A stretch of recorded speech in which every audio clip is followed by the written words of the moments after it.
6 है और काफ़ी अच्छे क्वेश्चन आज हम लोग करने वाले हैं। जैसा कि आप सभी जानते हैं कि किसी भी चैप्टर को जब कंप्लीट करने का टाइम आता है तो उसके अच्छे से अच्छे लेवल के क्वेश्चंस को लिया जाता है ना।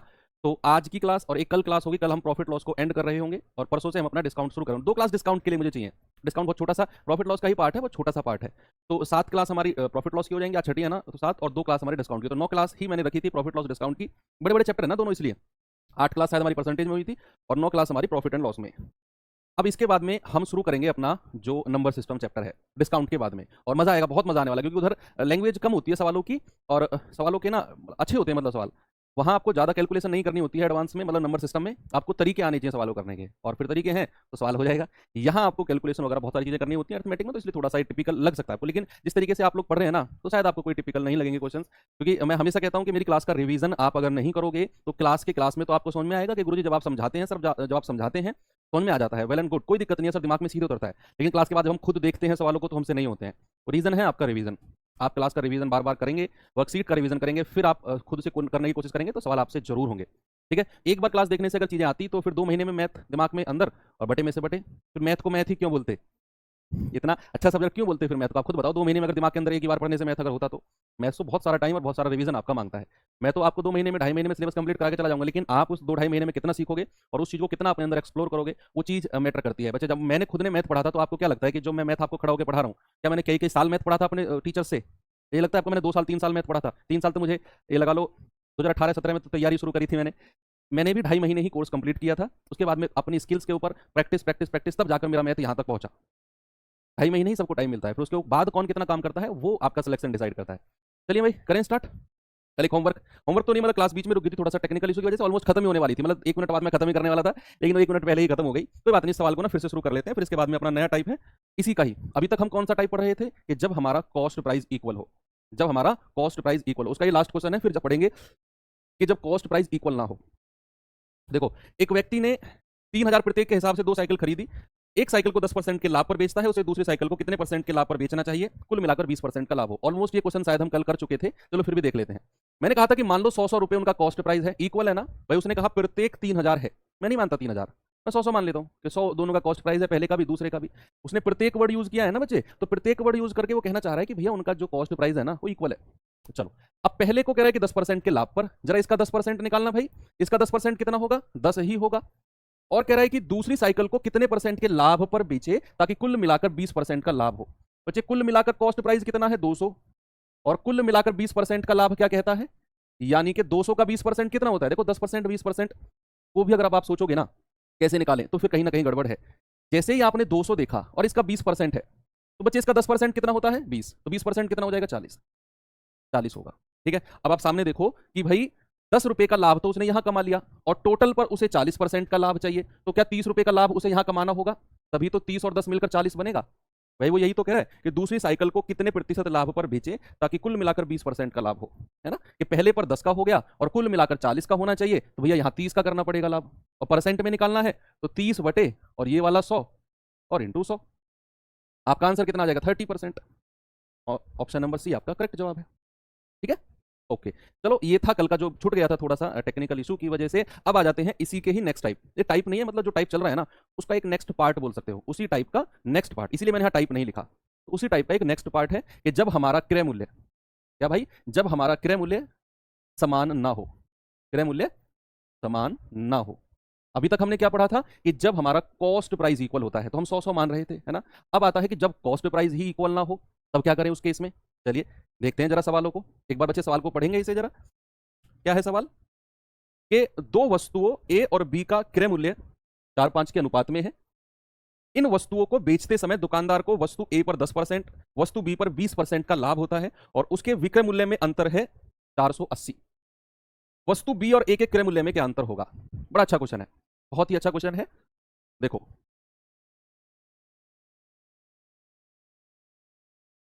देखेंगे भाई एक बार सवाल को कि उसने कहा 2 वस्तु ए और बी का क्रय मूल्य 4-5 के अनुपात में है। 4-5 के अनुपात में, यहां क्रय मूल्य का अनुपात आपको दे दिया है। पिछले जो भी सवाल हम अब तक कर रहे थे वहां वो कह रहा था कि प्रत्येक को इतने में खरीदा, प्रत्येक को इतने में खरीदा, तो मैं क्रय मूल्य उनका इक्वल मान रहा था, क्योंकि वो कह रहा था क्रय मूल्य इक्वल है, कॉस्ट प्राइस इक्वल है। लेकिन प्यारे भाई यहां उसने बोल दिया कि जो क्रय मूल्य है उसका रेशियो ही 4-5 है भाई, मतलब ये क्रय मूल्य इक्वल वाला केस नहीं है। फिर उसने कहा पहली वस्तु पर 10% और दूसरी पर 20% का लाभ होता है, ओके, और उनके विक्रय मूल्य में अंतर है 480।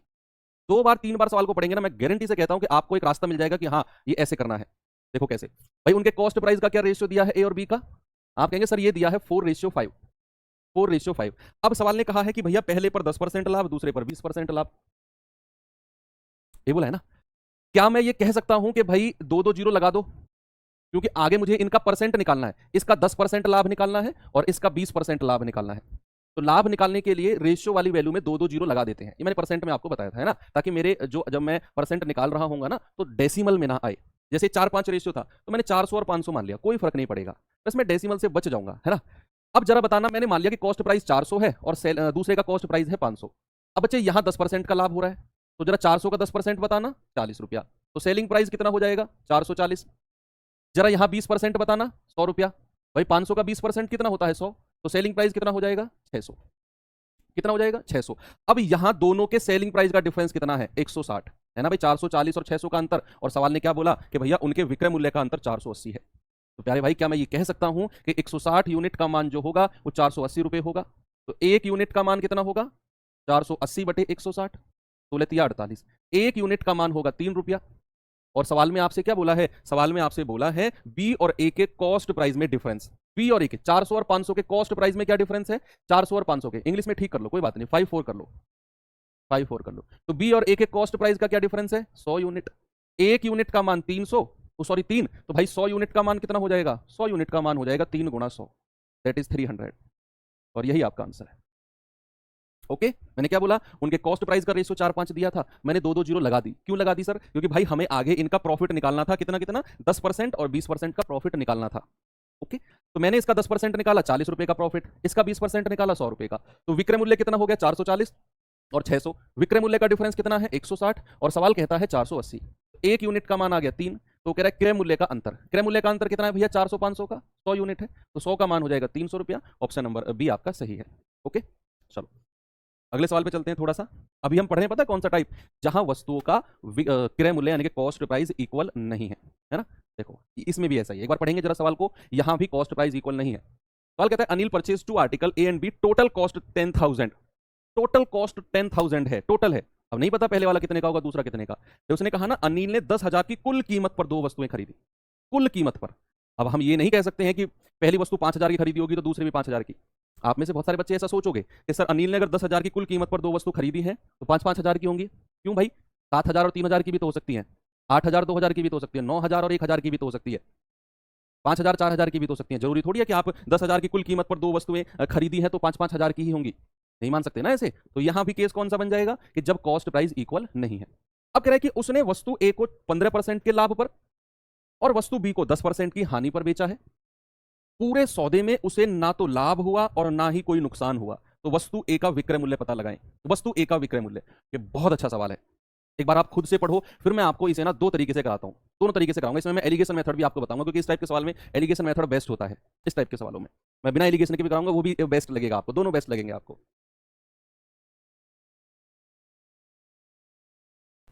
देखो आप मुझे एक बात बताओ, जनरल सी बात बताओ, पढ़ लिया होगा सवाल आई होप आपने। अब मैं आपसे एक बात पूछता हूं, आपके पास 2 चीज है, मान लो एक आपके पास बाइक है और एक आपके पास गाड़ी है। आपने बाइक जब बेची थी तो आपको नुकसान हो गया था 10,000 रुपए का, और फिर आपने गाड़ी बेची, गाड़ी बेचकर आपको 10,000 रुपए का लाभ हो गया। अगर मैं आपसे कहूं ओवरऑल बताना गाड़ी और बाइक को मिलाकर कितने रुपए का फायदा हुआ है, क्या बोलोगे आप। मैंने आपसे कहा बाइक को बेचने पर आपको 10,000 का नुकसान हो गया और गाड़ी को बेचकर आपको 10,000 का प्रॉफिट हो गया। और मैं कहूं जरा दोनों को मिलाओ, भैया बताओ कितने का प्रॉफिट लॉस हुआ। आप कहेंगे सर कुछ नहीं, यहां 10,000 रुपए का नुकसान हो गया, वहां 10,000 रुपए का प्रॉफिट हो गया, जीरो, कुछ नहीं है सर हाथ में, नो प्रॉफिट नो लॉस, यही बोलोगे ना कि sir no profit no loss, वहां 10,000 कमाए यहां 10,000 गवा दिए। यानी कि क्या मैं ये कह सकता हूं कि जो आपका बाइक को बेचने पर नुकसान था वो गाड़ी के प्रॉफिट के इक्वल हो गया। ये सोचो आप कि मैं अगर आपसे कहूं कि जो बाइक को बेचने पर आपका नुकसान हुआ वो गाड़ी के प्रॉफिट के इक्वल है दोनों, तभी तो नो प्रॉफिट नो लॉस की कंडीशन बनी भाई, तभी तो कोई लाभ और कोई हानि नहीं है। यानी कि सवाल ने अगर बोला है कि वस्तु ए को 15% के लाभ पर और बी को 10% की हानि पर बेचा है और पूरे सौदे पर कोई प्रॉफिट कोई नुकसान नहीं हुआ, तो मैं क्या ये कह सकता हूं कि जो पहली वस्तु का 15% का लाभ होगा वो दूसरी वस्तु के 10% की हानि के बराबर होगा। तभी तो नो प्रॉफिट नो लॉस है भाई। जो आपने बाइक पर 10,000 का नुकसान हुआ आपको, वो 10,000 का फायदा आपको गाड़ी पर हुआ। जितना नुकसान हुआ उतना फायदा हुआ, तभी तो नो प्रॉफिट नो लॉस हुआ, है ना। तो क्या मैं ये कह सकता हूं कि वस्तु ए का 15% का जो प्रॉफिट है वो वस्तु बी के 10% के बराबर होगा, बस भाई। तभी तो नो प्रॉफिट नो लॉस की कंडीशन बनेगी। नो प्रॉफिट नो लॉस, तभी तो नो प्रॉफिट नो लॉस की कंडीशन बनेगी। कोई लाभ कोई हानि नहीं, कि जब इसका कॉस्ट इसका लाभ उसकी हानि के बराबर होगा। तो यहां से आप ए और बी का रेशियो बनाना जरा, 5 दूनी 10 और 5 तिया 15। तो प्यारे भाई ए और बी का रेशियो बताना जरा। ए के सामने क्या है 2 और बी के सामने क्या है 3। अब ये जो रेशियो बन गया ना, ये इनके क्रय मूल्य का बन गया, और क्रय मूल्य आपको दिया है 10,000, निकाल दो। बड़ा आसान है, बड़ा आसान है ना। तो आप कहेंगे 3 और 2 5 यूनिट का मान कितना होगा 10,000। 3 और 2 5 यूनिट का मान कितना 10,000। 1 यूनिट का मान कितना होगा 10,000 बटे 5 यानी कि 2,000। 1 यूनिट का मान 2,000। तो भैया आपसे पूछ रहा है ए का विक्रय मूल्य, पहले क्रय मूल्य निकालो। तो 2 यूनिट का मान कितना होगा 2 गुणा 2,000 दैट इज 4,000। अब बच्चे ये तो उसका क्रय मूल्य आ गया, पहली वस्तु का कॉस्ट प्राइस है। ये तो पहली वस्तु का क्या है कॉस्ट प्राइस है, क्रय मूल्य है। हमसे क्या पूछा है, हमसे पूछा है उसका विक्रय मूल्य, उसका सेलिंग प्राइस। और सवाल ने कहा कि भैया उसे तो 15% के लाभ पर बेचा गया है, 15%। तो जरा ये तो कॉस्ट प्राइस है, जरा सेलिंग प्राइस बताना 4,000। और किसी चीज पर अगर 15% का लाभ होता है तो क्या उसे 115% में नहीं बेचा जाएगा भाई। किसी चीज को बेचने पर अगर 15% का प्रॉफिट हुआ तो क्या मैं ये कह सकता हूं कि उसे 115% में बेचा गया होगा, है ना। चलो 2 जीरो से 2 जीरो खत्म, ये जीरो यहां पर आ जाएगी। 4 पंजे 20 हासिल का 2, 4 एकम 4 2 6 और 4 एकम 4। आपका आंसर कितना आ गया भैया 4600 रुपया, ऑप्शन नंबर सी। मैं एक बार तरीके से फिर से रिपीट कर देता हूं। मैंने आपसे कहा कि जब भी नो प्रॉफिट नो लॉस की कंडीशन है तो जो पहली वस्तु का लाभ होगा तो दूसरी की हानि के बराबर होगा कि नहीं, बिल्कुल होगा। तो मैंने दोनों को इक्वल कर दिया कि पहली पर 15% का लाभ, दूसरे के 10% की हानि के बराबर है। यहां से 5 तिया 15, 5 दूनी 10। ए और बी का रेशियो आ गया 2 3। अब यहां उसने कहा भैया दोनों को 10,000 में खरीदा है, तो 3 और 2 5 यूनिट का मान 10,000, 1 यूनिट का मान 2,000। तो बच्चे 2 यूनिट का मान कितना होगा 4,000, कितना होगा 4,000 होगा, है ना। तो क्रय मूल्य कितना है 4,000। तो आपसे कह रहा है विक्रय मूल्य। बच्चे उसने बोला कि ए को 15% के लाभ पर बेचा गया, तो किसी चीज को 15% के लाभ पर बेचा जाएगा तो 115%। जीरो से जीरो खत्म, आंसर आ गया आपका 4600। ये तो हो गया एक तरीका।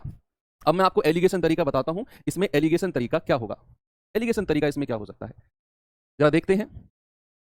बच्चे एक तरफ लिखनी है वस्तु ए और एक तरफ लिखनी है वस्तु बी, देखते रहना अभी। अब वस्तु ए पर कितने परसेंट का लाभ हुआ है, वस्तु ए पर आप कहेंगे सर वस्तु ए पर हुआ है 15% का लाभ। वस्तु बी पर कितना लाभ हुआ है, हानि हुई है 10% की, हानि को रखना है माइनस में। और आपसे कह रहा है पूरे सौदे पर उसे कोई लाभ और हानि नहीं हुई है। बच्चे अगर कोई प्रॉफिट और कोई लॉस ना हो तो आप यहां सेंटर में लिखेंगे जीरो। क्या लिखेंगे जीरो लिखेंगे। तो 15 में से एक बार क्या करना है बड़े इन दोनों को कंपेयर करना है और बड़े में से छोटा घटाओ। 15 में से जीरो गए 15, एक बार इन दोनों को कंपेयर करना है तो बड़े में से छोटा घटाना है। बड़ा क्या है जीरो, तो जीरो माइनस और माइनस का 10 क्या हो जाएगा, यहां लिख देता हूं जीरो माइनस और माइनस का 10 ये हो जाएगा प्लस का 10 और ये 15। क्या रेशियो आ गया भाई 5 दूनी 10 5 तिया 15। ये वही रेशियो है जो अभी थोड़ी देर पहले मैंने आपको निकाल कर दिया, जो अभी थोड़ी देर पहले मैंने आपको निकाल कर दिया है क्रय मूल्य का, है ना। अब आप इनको जोड़कर 10,000 के बराबर कर दो, इसका क्रय मूल्य आ जाएगा और फिर उसका 15% लाभ निकाल कर जोड़ देना, वो विक्रय मूल्य आ जाएगा। ठीक है, तो ऐसे भी आप इनके क्रय मूल्य का रेशियो निकाल सकते हो। This is called alligation method. क्या बोलते हैं इसको, एलिगेशन मेथड। ठीक है भाई, ये एलिगेशन मेथड होता है। जरा इस सवाल को ट्राई करना क्या होगा। हाँ ये अच्छा सवाल है, इसमें एलिगेशन ही लगेगा। यहां आपको एलिगेशन ही लगाना है क्योंकि यहां वो नो प्रॉफिट नो लॉस की कंडीशन दे ही नहीं रहा है। मैथ सब्जेक्ट राहुल सर का पढ़ा। बच्चे आप एक काम करो, आपको राहुल सर से ही पढ़ना है ना, तो आप मैं आपके फायदे के लिए बता रहा हूँ। देखो आप एक काम करना, राहुल सर पढ़ाएंगे नवंबर में और तब तक आपके एग्जाम में केवल 2 महीने बचेंगे और फिर आप केवल अपने आप को तसल्ली ही दे पाएंगे, सिलेक्शन शायद नहीं हो पाएगा। आप क्या करो, अभी दिल्ली पुलिस का राहुल सर का बैच चल रहा है, वो कोर्स परचेज कर लो और वहां से राहुल सर से मैथ पढ़ लो। अगर आपको पढ़ना है तो राहुल सर से मैं इतनी सलाह दे सकता हूँ, बाकी आपकी मर्जी है। क्योंकि उस टाइम पर 2 महीने में शायद आप कवर नहीं कर पाएंगे, वहाँ थोड़ा सा स्पीड से चलेगा सिलेबस और आप उनकी स्पीड को पकड़ नहीं पाएंगे। उनकी स्पीड का किसी भी टीचर लास्ट के 1.5 महीने में कोर्स कंप्लीट कराना है तो थोड़ी सी दिक्कत आएगी ना। अगर आप पहले से पढ़े हुए हैं तो फिर कवर कर लेंगे, अगर आप नए बच्चे हैं आपने अभी तक मैथ नहीं पढ़ा है ना तो फिर आपके लिए दिक्कत हो जाएगी उस टाइम पर। देखो रमेश एक मेज को और कुर्सी को 3900 में खरीदता है, यहां भी उनका कॉस्ट प्राइस इक्वल नहीं है। वह मेज को 8% के लाभ पर और कुर्सी को 16% के लाभ पर बेचता है, उसे 540 का लाभ होता है टोटल ओवरऑल। तो मेज और कुर्सी का मूल में कितना अंतर है क्रय मूल्य में। बहुत आसान है, देखना ये सवाल मैं आपको समझाऊंगा, गारंटी से आप अगला सवाल खुद करेंगे, खुद करेंगे आप अगला सवाल। भाई उसने क्या बोला, उसने 3900 रुपए में एक मेज खरीदा और एक कुर्सी खरीदी, 2 चीज उसने खरीदी। अब सवाल कह रहा है कि मेज को तो उसने 8% के लाभ पर बेचा और कुर्सी को उसने 16% की लाभ पर बेचा है। और ओवरऑल दोनों पर अगर मैं देखूं तो 540 का प्रॉफिट हुआ है दोनों पर। तो ये एलिगेशन हम इसमें लगाएंगे। कैसे? सबसे पहले करो क्या, जो दोनों पर उसे ओवरऑल प्रॉफिट है ना, तो बच्चे ओवरऑल प्रॉफिट परसेंट निकालो। सबसे पहला इस तरह के सवाल में क्या काम करना है, ओवरऑल प्रॉफिट परसेंट कितना है, ओवरऑल मेज और कुर्सी दोनों को मिलाकर कितना परसेंट प्रॉफिट है। तो आप कहेंगे कि सर ओवरऑल 540 रुपए का लाभ हो रहा है, ओवरऑल 540 का। और बच्चे 540 का तो लाभ है, और कितने पर है, 3900 रुपए पर ओवरऑल, है ना। मेज और कुर्सी दोनों को मिलाकर मैं ओवरऑल निकाल रहा हूं, तो 3900 पर और इंटू 100 दो जीरो से दो जीरो खत्म, 3 से जाएगा 18 बार, और 3 से जाएगा 13 बार, और 3 से जाएगा 180 बार। तो ये आ गया आपका 180 बटे 13%। तो ये जो परसेंट आया है ना भाई, ये ओवरऑल प्रॉफिट परसेंट है कि दोनों मेज और कुर्सी दोनों को मिलाकर 540 का प्रॉफिट हुआ था, 3900 रुपए पर हुआ था। तो ओवरऑल प्रॉफिट परसेंट निकाल दिया मैंने 180 बटे 13%, 180 बटे 13%। अब सवाल क्या है, सवाल है मेज को उसने बेचा है 8% के लाभ पर, मेज को, और कुर्सी को बेचा है, कुर्सी को क्या बेचा है, कुर्सी को बेचा है 16% के लाभ पर। और ओवरऑल जो मैंने निकाला है वो रखना है सेंटर में, 180 बटे 13, और इसको सॉल्व करना है आपने, इसको आपने सॉल्व करना है। जल्दी से क्या करेंगे बच्चे, देखो अब आप क्या करना है, ये बटे में 13 है ना, ये एलिगेशन के कॉन्सेप्ट है जो मैं आपको बता रहा हूं, आपकी कैलकुलेशन को आसान करने के तरीके हैं। ये बटे में 13 है ना, तो 13 की गुणा तीनों में कर दो, यहां भी और यहां भी, तो ये बटे वाला 13 हट जाएगा, 13 से 13 गया। ये कितना होगा प्यारे भाई जरा बताना, 13 अट्ठे 104, ये कितना होगा, 16 तिया 48, 16 कम 16 और 4 20, ये होगा 208। अब यहां एलिगेशन लगा दो, 208 में से 180 गया 28, 180 में से 104 गया कितना जाएगा, 10 में से 4 गए 6, और 17 में से 10 गए 7, ये रेशियो आ गया भाई। अगेन मैं 4 से काटूंगा, 4 सत्ते 28, और 4 से तो ये नहीं कटेगा, 2 से कट जाएगा 14 बार, और 2 से कटेगा 2 तिया 6, तो 2 अट्ठे 16, 14 और 38 का रेशियो आ गया क्रय मूल्य का। मैं फिर से रिपीट करता हूं, देखिए मैंने कहा ओवरऑल प्रॉफिट कितना है 54, कितने रुपए पर है 3900 पर, तो मैंने ओवरऑल प्रॉफिट परसेंट निकाला 180 बटे 13। मेज को बेचा था 8%, कुर्सी को बेचा था 16, और ओवरऑल कितना है ये, मैंने 13 को हटाने के लिए तीनों में 13 की गुणा कर दी, 13 से 13 गया, 13 अट्ठे 104, और 16 गुणा 13 208, 208 में से 180 गया 28, और 180 में से 104 गया 76, रेशियो आया 14:38 का। यही रेशियो है इनके क्रय मूल्य का, बांट दो और आपका आंसर आ जाएगा।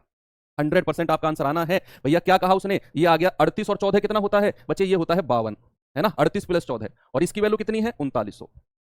तो एक यूनिट का मान कितना आएगा भाई, 3900 बटे 52, तो 13 तिया 39, 13 चौके 52, 4 से जाएगा 4 सत्ते 28, 4 पंजे 20, एक यूनिट का मान 75। उसने क्या बोला है, कुर्सी और मेज में डिफरेंस कितना है, तो 14 और 38 में डिफरेंस बताना जरा, 8 में से 4 गए 4, और 3 में से 1 गया 2, 24 यूनिट। एक का मान 75, तो 24 का मान कितना होगा, 24 गुणा 75, तो 24 पंजे 120, 24 सत्ते कितना होता है 168, 168 और 12 कितना होता है 180, 1800 रुपए, ऑप्शन नंबर डी बिल्कुल सही जवाब है। ओके, पता है देखो मैं आपको बताता हूं होगा क्या। अच्छा 4 से कोई बात नहीं, 4 से नहीं भी कट रहा है ना, अगर 4 से कट भी जाए तो कोई दिक्कत नहीं है, कोई दिक्कत नहीं, तब भी आपका आंसर यही बनना है। अब आप मेरी बात सुनो, ये सवाल देखो अच्छा है, आप इसे बाकी लोग इसे ट्राई करो, सेम क्वेश्चन है, एज इट इज क्वेश्चन है, डिजिट अलग है। पता है होता क्या है, जब किसी भी चैप्टर में अच्छे सवाल आते हैं ना, अच्छे सवाल आते हैं, और बच्चा उन्हें समझना ना चाह रहा हो, मतलब दिमाग पे ज्यादा जोर देना ना चाह रहा हो, तो उसे अपनी गलती कभी नहीं लगती है, उसे 100% में ये ना आपकी गलती नहीं है कि आपको अपनी गलती नहीं लगती, ये ह्यूमन नेचर है कि हम कभी अपनी गलती आसानी से मानने के लिए तैयार होते ही नहीं है कि हमारी गलती है। बच्चा सोचता है कि अगर मुझे समझ में नहीं आ रहा ना, ये मास्टर की गलती है, ये मुझे समझा नहीं पा रहा है। पहली बात, कभी आप देखो, आप किसी सवाल कोई पेपर दे के आओ आप, और आपके कम नंबर आ जाएं, मैं गारंटी से कहता हूं अगर आपसे कोई पूछेगा ना कम नंबर क्यों रह गए, आप ये कहोगे ही नहीं कि मेरी गलती थी, मैं ढंग से पढ़ा नहीं। एक सिंगल बच्चा अगर कह जाए ऐसा, पता है वो क्या कहेगा, यार पता है वो ना उस दिन पेपर जीएस बड़ी हार्ड आ गई, उस दिन मैथ थोड़ा सा अच्छा लेवल का आया, बाकी शिफ्ट से अच्छा था मेरा, वो ऐसे एक्सक्यूज देगा।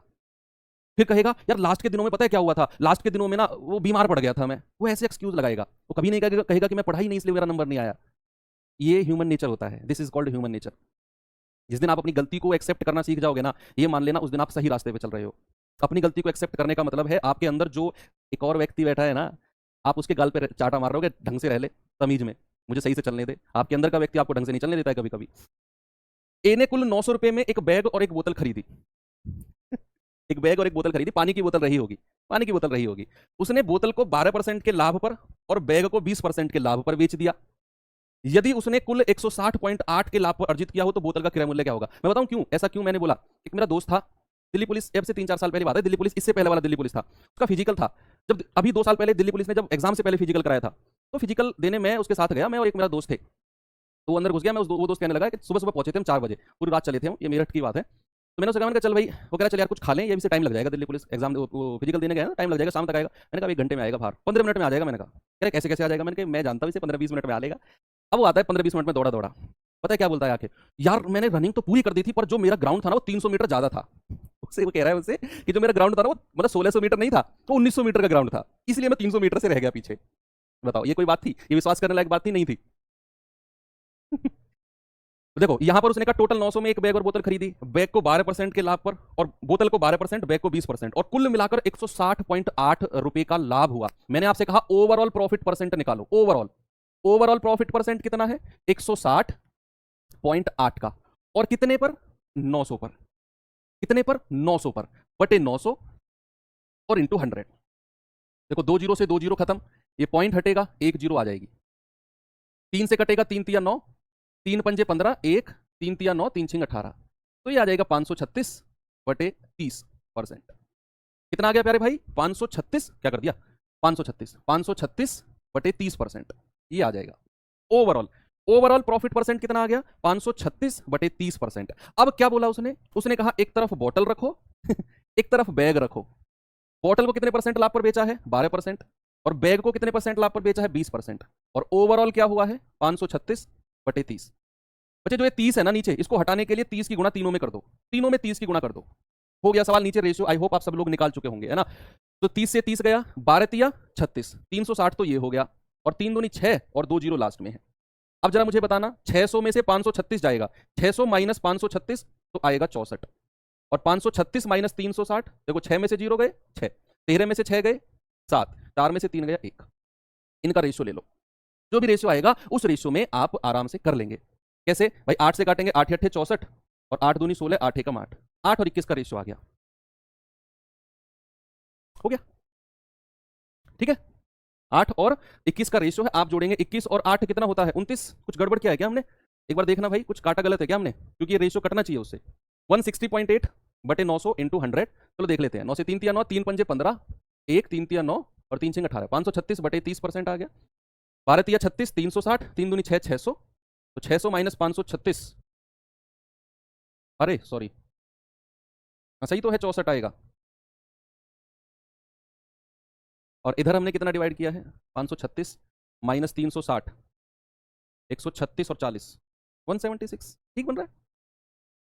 अच्छा 8 दूनी 16, 8 दूनी 16, 8 अट्ठे 64, और भी कटेगा ये आगे, ये 16 से कट जाएगा शायद, हाँ हाँ हमने यहाँ गलत काटा है, 16 चौके 64, 16 कम 16, अब ठीक है, 4 11, और नीचे रेशियो गलत लिया था, ठीक है ठीक है, तो 4 11 का रेशियो आएगा। अब बच्चे क्या करना है आपने, 11 और 4 15 यूनिट, और इसकी वैल्यू कितनी है, 900 रुपये, कितनी है 900, भाई 11 और 4 कितना होता है 15, क्योंकि ये रेशियो जो आया है ना ये क्रय मूल्य का आया है, तो 1 यूनिट का मान कितना होगा, 900 बटे 15, 15 छिके 90, 1 यूनिट का मान आ जाएगा 60, और सवाल ने बोला है क्या, बोतल का क्रय मूल्य, बोतल है ये, तो 4 यूनिट का मान कितना होगा, 4 गुणा 60, दैट इज 240 रुपए की बोतल है। कौन सी बोतल है वो आप खुद बता देना, 240 रुपए की बोतल है भैया, देख लेना कौन सी बोतल है, खुद ही लगा लो हिसाब किताब अब 240 की। चलिए आगे चलते हैं थोड़ा सा, आ जाते हैं अब। देखो अब तक हम लोगों ने क्या पढ़ा था, कि जब आपका कॉस्ट प्राइस इक्वल हो, यही पढ़ा था। फिर उसके बाद पढ़ा था जब कॉस्ट प्राइस इक्वल ना हो। ये बहुत अल्टीमेट लेवल के सवाल चल रहे हैं जो मैं कल से और अब आपको पढ़ा रहा हूं। अल्टीमेट की भी कोई पावर होती होगी ना, ये आपके best of the best question है प्रॉफिट लॉस के, इनसे बेस्ट क्वेश्चन पूरे प्रॉफिट लॉस में नहीं है, और इनको मैं पूरे सिस्टमेटिक तरीके से आपको पढ़ा रहा हूं। उल्टा सीधा पढ़ाना चाहता, एक एक क्वेश्चन इधर उधर से ले लेता कंप्लीट, लेकिन आपको मैं पढ़ा रहा हूं ताकि आप कोई सा भी सवाल देखो आपके दिमाग में तुरंत स्ट्राइक होना चाहिए कि यार ये सेलिंग प्राइस इक्वल वाला सवाल है या कॉस्ट प्राइस इक्वल है, कौन सा है। पहले मैंने आपको पढ़ाया कॉस्ट प्राइस इक्वल, कौन कौन सी बोतल के नाम बता रहे हैं, अब बस करो भाई, देखो बस भाई बस, बोतल है, पौवा नहीं है, कह रहा पौवा आएगा सर 250 में, तो मतलब कमाल हो यार, तुम भी है एक नंबर के नशेड़ी हो, पूरा हिसाब किताब पूरा रेट पता है। देखो मैंने आपको समझाया, पहले कॉस्ट प्राइस इक्वल था, 100 मान लिया था। दूसरा, जब कॉस्ट प्राइस इक्वल नहीं था तो वहां हमने एलिगेशन से किया था, जब टोटल कॉस्ट प्राइस दिया था। अब इसी टाइप का थर्ड पार्ट आता है, कौन सा थर्ड पार्ट आता है, कि जब हमारा सेलिंग प्राइस इक्वल हो। क्या बोला मैंने, जब हमारा सेलिंग प्राइस इक्वल हो, तो कैसे सवालों को किया जाता है, जब हमारा क्या बोलेगा हिंदी में, विक्रय मूल्य समान हो। जब विक्रय मूल्य समान हो तो क्या करें, जैसे सवाल नंबर 1 आपके सामने है, ये रहा, पढ़ो एक बार सवाल को। एक बार पढ़ो सवाल को। सवाल ने बोला है दो बाइक का लागत मूल्य का योग है 50,000। दो बाइक का लागत मूल्य का योग है 50,000। पहली बाइक को 20% के लाभ पर और दूसरी बाइक को 20% की हानि पर बेचा जाता है, और यदि विक्रय मूल्य समान है, दोनों का सेलिंग प्राइस इक्वल है। ये 30 उसी टाइप का थर्ड पार्ट आ गया है। अब उसने बोला कि भैया दोनों बाइक का टोटल 50,000 में खरीदा, ओके, और पहली बाइक को 20% के लाभ पर, दूसरी को 20% की हानि पर बेच दिया। अब कह रहा है कि यदि विक्रय मूल्य समान है, यदि सेलिंग प्राइस, देखो ये थर्ड पार्ट आ गया ना, मैंने कहा ना कि जब हमारा विक्रय मूल्य समान हो, सेलिंग प्राइस इक्वल हो, तो दूसरी बाइक का क्रय मूल्य क्या होगा। अब आप मेरी बात सुनना, सुनो। ये पता है कौन सा टाइप है, जब क्रय मूल्य दिया हो, क्रय मूल्य दिया हो और विक्रय मूल्य समान हो। ये टाइप है जब क्रय मूल्य आपको दिया हो, जैसे दिया है 50,000 दोनों का, और इनका विक्रय मूल्य समान कर दिया। अब आप मुझे एक बात बताओ, यहां उसने बोला है ना विक्रय मूल्य समान है, सेलिंग प्राइस इक्वल है। बच्चे एक एक लाइन के सवाल है ये जो मैं दो तीन लाइन अपने बोर्ड पे बढ़ा देता हूं ना, तो आप ये मत सोचा करो कि हम भी इतनी बढ़ाकर लिखें। ये तो आप जब खुद से करोगे ना, ये जो मैं आपको करा रहा हूं दो दो तीन तीन लाइन, तो आप खुद ही हटा दोगे। हमें कोई 10वीं का, 8वीं का, 9वीं का या फिर 11वीं का एग्जाम नहीं दे रहे कि हम पूरा सजा के लिखना है जैसा मास्टर करवा रहा है। मैं आपको समझाने के लिए एक एक स्टेप एक्स्ट्रा लिख देता हूं। आप अपनी रफ कॉपी में कर रहे हो तो आप हटा दो बाकी स्टेप्स को। आंसर आने से मतलब है हमें, आपकी समझ में आए प्रोसेस और आंसर आए, ये दो बात से मतलब है। कैसे आया, क्यों आया, ऐसे कैसे लिख दिया, डजेंट मैटर, आंसर आया है, एनफ है। अब मेरी बात सुनना कि पहली को उसने 20% के लाभ पर बेचा और दूसरे को 20% हानि। अब जो मैं आपसे पूछूं उसका जवाब अपने दिमाग में देना, आप कमेंट स्क्रीन पर मत देना, अपने दिमाग में। मुझे एक बात बताओ कि मैं मान लेता हूं पहली दोनों वस्तु ए और बी है, अपने दिमाग में आंसर देने के लिए तैयार हो जाओ आप। अगर पहली वस्तु को 20% के लाभ पर मैं बेचता हूं, मैं अगर पहली वस्तु को 20% के लाभ पर बेचता हूं, तो कितने परसेंट में उसे बेचूंगा, ये तो मैं आपको बता चुका हूं कि अगर मैं पहली को 20% के लाभ पर बेच रहा हूं तो कितने परसेंट में उसे बेचूंगा। आप कहेंगे सर लाभ में बेच रहे हैं ना, तो 100 से ज्यादा में बेचेंगे, यानी कि भैया 120% में बेचेंगे। ये सेलिंग प्राइस निकाल रहा हूं मैं, सेलिंग प्राइस, सेलिंग प्राइस की बात कर रहा हूं कि भैया उसने बोला पहली को 20% के लाभ पर बेचना है तो 120% में बेचेंगे। अब आ जाओ दूसरी पे, उसने कहा दूसरी को 20% की हानि पर बेचा है, तो जब मैं दूसरी को 20% की हानि पर बेचूंगा, मेरी तरफ क्या देख रहे हो, कॉपी में करो। जब मैं उसे 20% की हानि पर बेचूंगा तो क्या मैं उसे 80% में नहीं बेचूंगा, 100 से कम, 100 से कम में बेचूंगा ना, तो दूसरी का सेलिंग प्राइस क्या हो जाएगा, 80% ऑफ बी, है ना, क्योंकि 20% की हानि थी। अब बच्चे क्या ये सेलिंग प्राइस बराबर नहीं हो जाएंगे, सवाल ने बोला है कि सेलिंग प्राइस तो इक्वल है, दोनों को बराबर कर दो और रेशियो ले लो ए और बी का। ए और बी क्या थे, कॉस्ट प्राइस थे, ए और बी क्या है, कॉस्ट प्राइस है। ए और बी तो कॉस्ट प्राइस है, लेकिन जब मैं उसके साथ 120% लगा रहा हूं तो ये सेलिंग प्राइस बन रहा है, जब मैं इसके साथ 180% लगा रहा हूं, सॉरी केवल 80%, तो ये सेलिंग प्राइस है। अगर मैं कहूं इंडिपेंडेंट ए और बी, तो ये तो कॉस्ट प्राइस ही है। तो यहां से आप ए और बी का जो रेशियो बनाओगे ना, वो कॉस्ट प्राइस का आएगा। मैंने सेलिंग प्राइस को इक्वल किया, लेकिन सेलिंग प्राइस ये पूरा है 120% ऑफ ए, 80% ऑफ बी। तो यहां से रेशियो बताना जरा, 4 दूनी 8 और 4 तिया 12, 40 से कट जाएगा ना 80 और 120।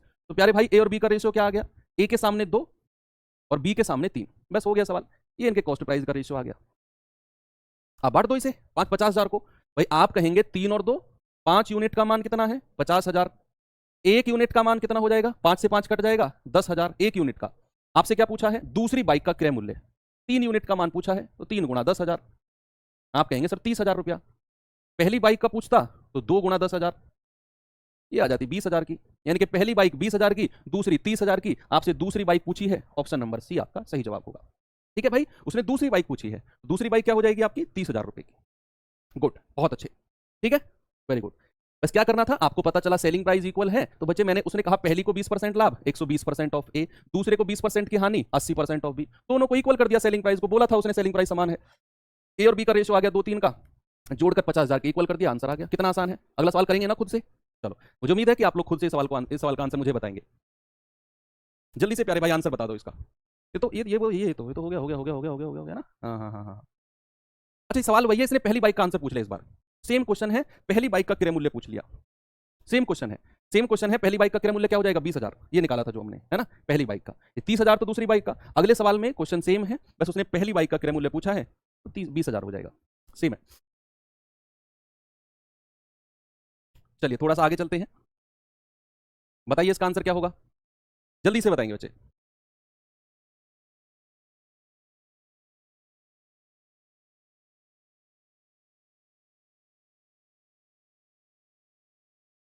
Good, very good. सवाल है एक व्यक्ति, अब ये सवाल देखकर ना आप डरोगे नहीं, नहीं तो आप पहली बार देखते ना तो डर जाते हैं सवाल देखकर, लेकिन मैं गारंटी से कहता हूँ डरोगे नहीं। आप एक बार सवाल को पढ़ो तो सही, आप कहोगे यार ये हो जाएगा, चाहे आपसे हो ना, लेकिन अंदर से आवाज आएगी कि हो जाएगा ये। क्या कहा उसने, एक व्यक्ति दो घड़ी ए और बी कुल 800 में खरीदता है, वह दोनों घड़ियों को समान विक्रय मूल्य पर बेचता है। देखो, समान विक्रय मूल्य पर बेचता है और घड़ी ए पर 18% का लाभ और घड़ी बी पर 22% की हानि होती है। दोनों घड़ी का क्रय मूल्य कितना है? अब बताओ, आपको नहीं लगा अंदर से यार हो जाएगा?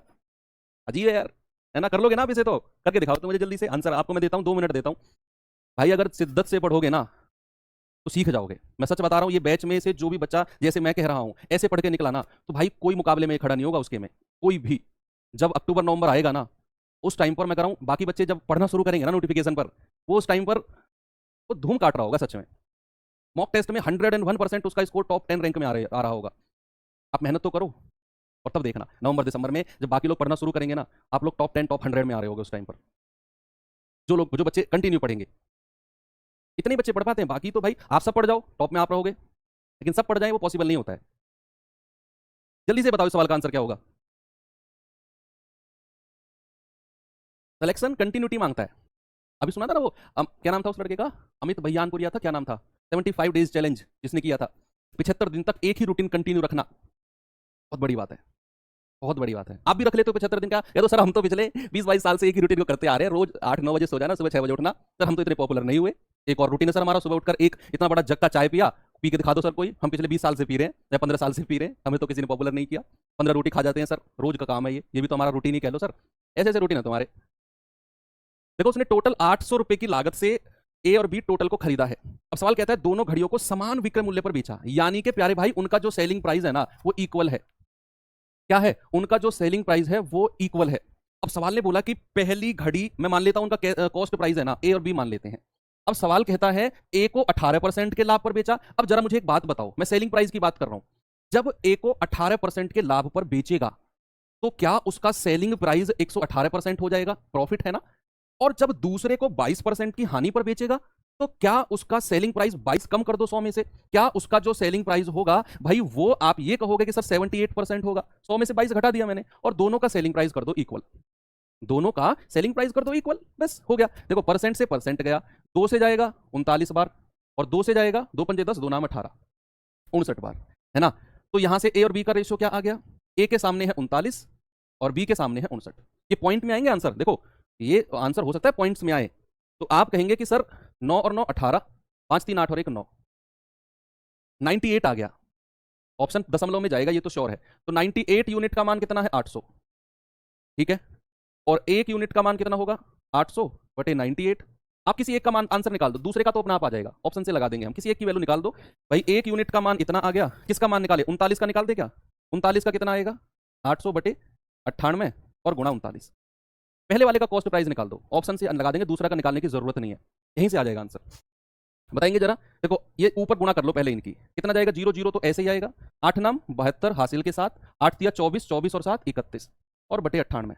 अब इसको अलग से हम सॉल्व कर लेते हैं। अच्छा 31,200 बटे 98 है ना, तो करते हैं 98 31,200, कितनी बार जाएगा ये? 3 बार चला जाएगा, 9 तिया 27, 8 तिया 24, तो 3 अट्ठे 24, 2 3 नाम 27, 2 29, 12 में से 4 गए 8 और 10 में से 9 गया 1 और 0, कितनी बार जा रहा है?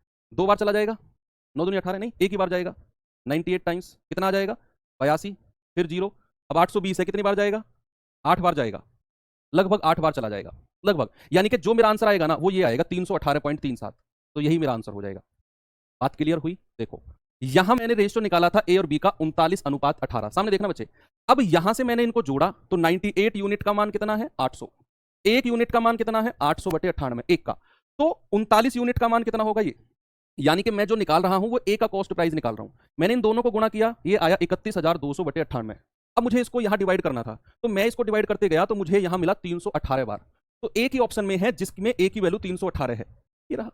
बाकी को चेक ही नहीं करना, बी का भी कॉस्ट प्राइस नहीं निकालना, काहे इतनी मेहनत करें जी? आप चाहो तो कर लेना, एक यूनिट का मान इतना, 59 का मान कितना होगा? 800 बटे 98 और गुणा 59, आप निकाल के देख लेना, एग्जैक्ट वैल्यू यही आएगी। ये दशमलव के सवाल हैं, और आप प्रीवियस ईयर उठाकर देखो जीडी, ऐसे डेसिमल वाले सवाल बने हैं ऐसे डेसिमल वाले सवाल, इसीलिए मैं करा रहा हूं आपको। ये सवाल करो।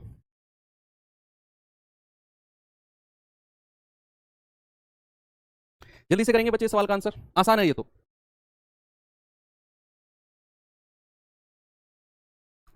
सवाल है, जोसेफ ने 2 ऊनी जैकेट क्रमशः 2100 और 3150 में खरीदे। पहले जैकेट को K% लाभ और दूसरे जैकेट को K% की हानि पर बेचकर उसने पाया कि दोनों का विक्रय मूल्य समान है। अभी मैं विक्रय मूल्य समान वाले केस पर ही चल रहा हूं। क्रय मूल्य समान पढ़ा दिया, क्रय मूल्य जब समान नहीं है वो भी पढ़ा दिया, विक्रय मूल्य समान वाला केस चल रहा है, थर्ड केस चल रहा है अभी, है ना। उसने बोला कि भैया इतने इतने में उसने खरीदा, इसको खरीदा है 2100 में और इसको खरीदा है 3150 में, ये उसके कॉस्ट प्राइस है। सवाल ने बोला कि पहले जैकेट को K% के लाभ पर, अब मुझे एक बात बताओ, किसी चीज को 10% के लाभ पर मैं बेचता हूं तो कितने परसेंट के लाभ, कितने परसेंट पर मैं उसे बेचूंगा, कितने परसेंट पर? आप कहेंगे सर अगर 10% के लाभ पर बेच रहे हो ना तो 110% में बेचोगे भाई, 100 से ऊपर। अगर मैं कहूं कि किसी चीज को 20% की हानि पर बेचो, आप कहोगे सर 20% की हानि ना तो 100 से कम कर दो, 100 माइनस 20, 80% में बेचेंगे। अभी 2 सवाल मैंने ऐसे ही कराए प्यारे भाई आपको, है ना। अब मैं आपसे कहता हूं किसी चीज को K% के लाभ पर बेचो, K% के प्रॉफिट पर, तो क्या 100 में K जुड़ेगा या घटेगा? मुझे एक बात बताओ, अगर मैं K% के लाभ पर बेच रहा हूं तो 100 में K जुड़ेगा या 100 में K घटेगा? सर 100 में K जुड़ेगा, क्योंकि K का लाभ है। तो अगर मैं सेलिंग प्राइस निकालूंगा, क्रय मूल्य कितना है 2100, तो भाई इसका कितना परसेंट निकालूंगा मैं? 100 प्लस K, कितना? 100 प्लस K%, ये सेलिंग प्राइस आ गया।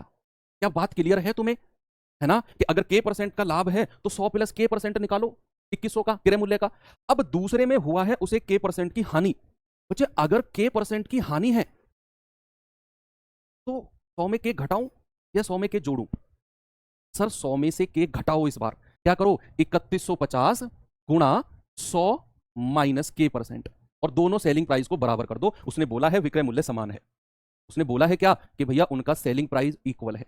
मैंने क्या किया, ये थे उनके क्रय मूल्य। अब उसने कहा पहले को तो K% के लाभ पर बेचा तो 100 प्लस K में बेचा होगा, दूसरे को K% की हानि पर बेचा तो भाई 100 माइनस K में बेचा होगा, और दोनों का सेलिंग प्राइस इक्वल है, मैंने दोनों के सेलिंग प्राइस को इक्वल कर दिया। हो गया सवाल? यस। क्या करेंगे जरा बताना। देखो परसेंट से परसेंट उठ गया, ये 5 से जाएगा क्या, 5 चौके 20, 1, 5 दूनी 10, 0, ये 5 से जाएगा, 5 छंग 30, 1, 5 तिया 15, 0, 0 से 0 गया, 21 दूनी 42, 21 तिया 63, क्या बन गया मेरे पास 2, 100 प्लस के बराबर 3 और 100 माइनस के, है ना। अब 2 के अंदर मल्टीप्लाई करो बच्चे, इसमें होगी 200 प्लस 2 की इसमें होगी 2 के बराबर 3 की इसमें होगी 300 माइनस 3 की इसमें होगी 3 के। अब ये माइनस का 3 के इधर आके जुड़ेगा 5 के, ये 200 इधर आके माइनस हो जाएगा 300 में से 100 आएगा, तो के कितना आ गया 100 बटे 5 दैट इज 20।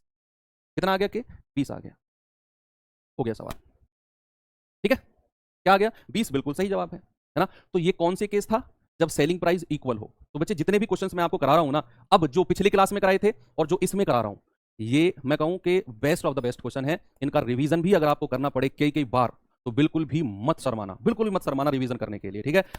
आ जाते हैं नए टाइप के सवाल, मतलब है उसी टाइप का कि सेलिंग प्राइस इक्वल है, सेलिंग प्राइस इक्वल है लेकिन थोड़ा सा अलग है, थोड़े से अलग टाइप के सवाल हैं ये मैं आपको लिखवा देता हूं। एक फॉर्मूला है इसका, फॉर्मूला क्या है पहले मैं लिखवा देता हूं, क्या है, हैशटैग करके लिखेंगे। जब सेलिंग प्राइस इक्वल हो, सेलिंग प्राइस इक्वल हो और एक वस्तु को A% लाभ, A% लाभ पर बेचा जाए और दूसरी वस्तु को उतने ही हानि A% की हानि पर बेचा जाए, ये केस जब भी बने तो ऐसी स्थिति में, ऐसे केस में हमेशा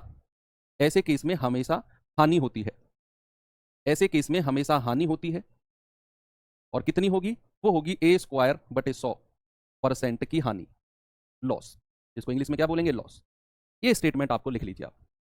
क्या बोला मैंने कि जब आपका सेलिंग प्राइस इक्वल हो और एक वस्तु को A% लाभ पर बेचा जाए, दूसरी वस्तु को उतनी ही हानि, जितना यहां लाभ हुआ है उतनी ही यहां हानि होगी, ऐसे केस में हमेशा हानि होती है। और कितनी होगी, A² बटे 100% की हानि।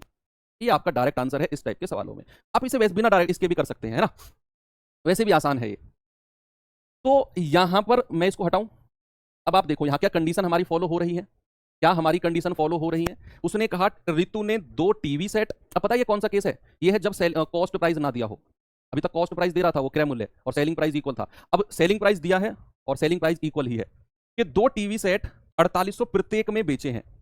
4800 प्रत्येक का क्या मतलब है, प्रत्येक का क्या मतलब है, ईच का क्या मतलब है, ईच का मतलब है कि सर सेलिंग प्राइस इक्वल है। सेलिंग प्राइस क्या है, सेलिंग प्राइस इक्वल है। ठीक है। और यहां कह रहा है कि एक पर 20% का लाभ, 20% का प्रॉफिट, और दूसरे पर 20% की हानि, 20% का लॉस। आपसे कह रहा है भैया इसका ओवरऑल बता दो, प्रॉफिट होगा या लॉस होगा। अब मैंने कहा सेलिंग प्राइस इक्वल है, जितना प्रॉफिट उतना लॉस है, तो ऐसे केस में हमेशा क्या होगी, ए स्क्वायर बटे 100% का लॉस, लॉस। ठीक है, तो ये कितना हो जाएगा, इक्वल है ना, तो 20 का स्क्वायर बटे 100%। 20 का स्क्वायर कितना होता है, 400 बटे 100, ये आ जाएगा 4% का लॉस। हमेशा हानि होगी, ऐसे कोई केस ही नहीं बनता है कि उसे प्रॉफिट हो जाए। अब आप कहेंगे सर जी ये डिटेल में समझाओ, ये तो आपने डायरेक्ट आपने एक तरीका बता दिया कि ऐसा केस आए तो ऐसे कर देना, क्यों है ऐसा, आया ना दिमाग में सवाल, क्यों है सर ऐसा, डायरेक्ट मत कराओ, आप इसे डिटेल में समझाओ। डिटेल में समझाऊंगा मैं आपको कल, क्योंकि हो गया है टाइम। आप इस सवाल का आंसर आप मुझे टेलीग्राम ग्रुप पे बता देना, और डिटेल में समझाऊंगा मैं इसको आपको कल। और कल हम प्रॉफिट एंड लॉस को बाइंड अप कर रहे होंगे, इनके चैप्टर हम कंप्लीट करेंगे। इसमें एक टाइप का सवाल और बचा है मेरे पास, एक या दो टाइप का, तो दो दो तीन तीन सवाल उसके, और कल ये चैप्टर बाइंड अप करके परसों से हम अपना जो डिस्काउंट है उसे शुरू कर देंगे। और इसका रिवीजन जरूर करना है, इस क्लास का, आज की जो क्लास है इसका रिवीजन करना मस्ट है आपके लिए, नहीं तो ये सवाल समझ में ही नहीं आएंगे। ये अच्छे अच्छे मैं कह रहा हूँ धुरंधर बच्चों को भी समझ में नहीं आते सवाल जो मैं करा रहा हूँ आपको, आप इन्हें झेल रहे हो, समझ रहे हो, बहुत बड़ी बात है, आप योद्धा हो। ठीक है, तो मिलते हैं कल के सेशन में। थैंक यू, बाय बाय, जय हिंद।